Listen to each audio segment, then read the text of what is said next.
এ মারছো কেন? ওকে মারছো কেন? তোরা কি দাদাগিরি দেখাচ্ছ? সিভিক ভলান্টিয়ারের দাদাগিরি, দাবি মতো টাকা না দেওয়ায় লরি চালককে ক্যাম্পের ভেতর ঢুকিয়ে বেধড়ক মারধর।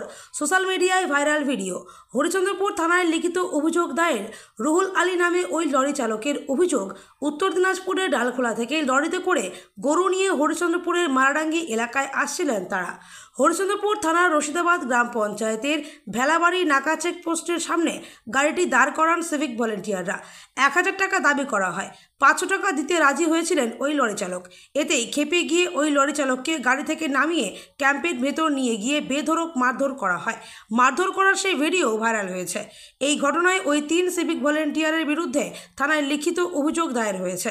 অভিযোগের ভিত্তিতে খতিয়ে দেখে ব্যবস্থা নেওয়া হবে বলে আশ্বাস পুলিশের। গাড়িতে ছিলাম, আমি 500 টাকা দিচ্ছি, নিবে না, বলছে 1000 টাকা নিব। আমি দালখোলা মণিপুর থেকে গরুলে আসলাম, জানলেন, আমি 500 দিচ্ছি, আমার টাকা 500 নিবে না, 1000 টাকা মাংছে। মানে সিভিকরা টাকা দাবি করছিল? সিভিক মাংছে। দাবি কেন করছিল? 3 জন, আমরা গাড়ির মধ্যে ছিলাম, ড্রাইভার ছিল, আমি ছিলাম, আরো 2 জন ছিল। আমাদেরকে ট্রেনে, আমাকে যে ভিতরে ক্যাম্পে এলে যায়, ট্রেনে গাড়ি থেকে ট্রেনে তারপরে মেরে জখম করলে যে পুরা গাড়ি থেকে ট্রেনে হিচড়ে মারধর করেছে আপনাকে? গাড়ি থেকে ট্রেনে যে নিজের অফিসে নাগায় ক্যাম্পে নাগায় মেরেছে। কতজন সিভিক ছিল? 3 জন ছিল।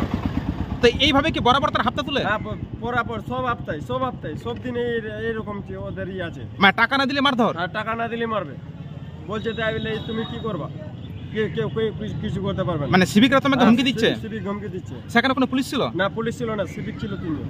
তারা তোমাকে গাড়ি থেকে টেনে কোন জায়গায় নিয়ে গেল? আমাকে কি গাড়ি থেকে টেনে ক্যাম্পে ঢুকে মারলো।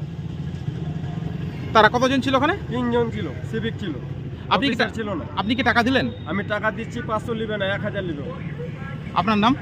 আমার নাম রুহুল। আপনার বাড়ি? বাড়ি বাংরোয়া। আপনি কি গাড়ি চালান?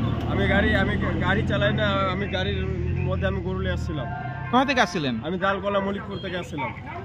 আমাদেরকে মারধর করলো যে আমরা প্রত্যেক সপ্তাহ গাড়ি নিয়ে আসি দোলখালা থেকে, ওখানে দাঁড়ায় আমাদেরকে বলে 1000 টাকা করে দাও।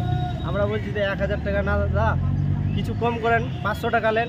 বলছে যে কেন 500 টাকা নিব, গাড়ি ভরে ভরে গরু নিয়ে যাচ্ছ আর 500 টাকা নিব, 1000 টাকা লাগবেই। বলছি তাই আমি দিব না 1000 টাকা। ও বলছে যে দিবি না, চলো অফিসে চলো। অফিসে নিয়ে যে আমাদেরকে 3 জন, ওরা 3 জন ছিল, আমাদেরকে মারধর অনেক করেছে। এরকম মার করেছে। 3 জন সিভিক ছিল? ওরা 3 জনও সিভিক ছিল। আর ড্রাইভার কি গাড়ি থেকে? গরুবালাকে মেরেছে, আমাকেও মেরেছে, চোর থাপড়া মেরেছে। মানে গাড়ি থেকে নামিয়ে মারধর করেছে? হ্যাঁ, গাড়ি থেকে নামিয়ে মারধর করেছে।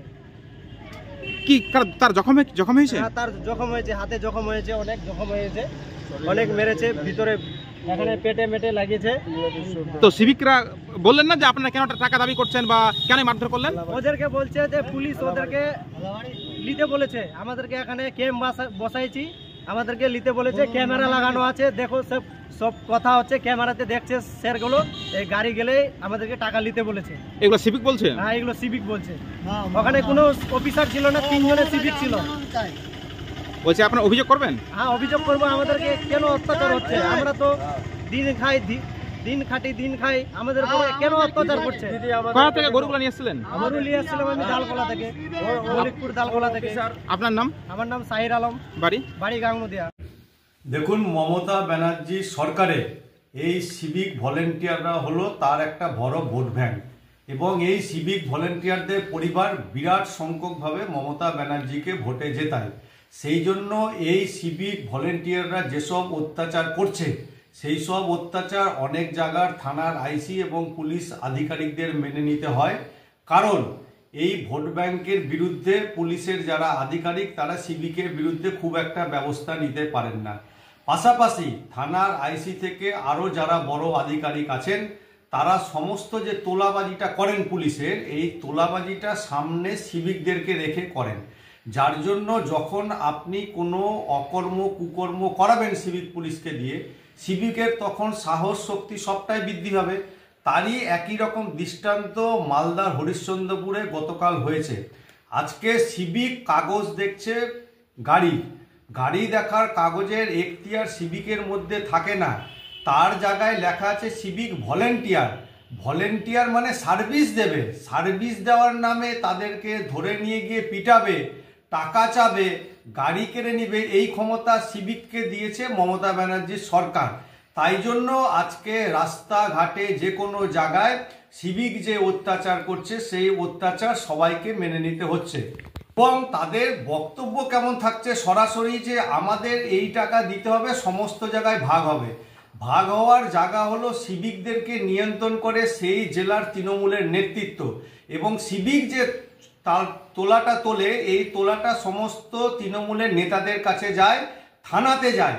সেই জন্যই সিভিকদের এত ক্ষমতার বাড়বাড়ন্ত, এবং এটা কিন্তু মমতা ব্যানার্জির কাছে জানা আছে যে সিভিককে দিয়ে কিভাবে পশ্চিমবঙ্গ চালাতে হয় পুলিশকে বসিয়ে রেখে, যার জন্য বড় বড় পুলিশ আধিকারিকদের ধরে মাথা নেয়, সিভিকের বিরুদ্ধে কোনো ব্যবস্থা হয়।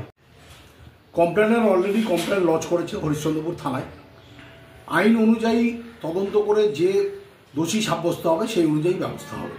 আর আমাদের বাংলায় একটা জিনিস আপনারা রেস্ট অ্যাসিওর থাকুন, মুখ্যমন্ত্রী মমতা বন্দ্যোপাধ্যায়ের নেতৃত্বে রুল অফ ল এস্টাবলিশড আছে। এটা বিজেপিরা কি বলছে তাতে কান দিয়ে লাভ নেই, কারণ বিজেপি শাসিত রাজ্যগুলোতে যারা অপরাধ করে অপরাধীদেরকে ফুলের মালা দিয়ে বরণ করা হয়। কাজে বিজেপি যত কম কথা বলে তত ভালো। আর যে কমপ্লেনটা লজ হয়েছে already enquiry has been started. According to law যে দোষী হবে সে সাজা পাবে। আপনারা শিওর থাকুন। যে পুলিশ অলরেডি তদন্ত শুরু করেছে, আপনারা নিশ্চিন্তে থাকুন। দোষী তদন্তের পরে যারা দোষী আইন অনুযায়ী তারা সাজাপ্রাপ্ত হবে। এই বাংলায় আইনের শাসন জারি আছে বলেই বাংলার মানুষ নির্বিঘ্নে নিশ্চিন্তে ঘুমায়। বাংলার অতন্ত্র প্রহরীর নাম মমতা বন্দ্যোপাধ্যায়।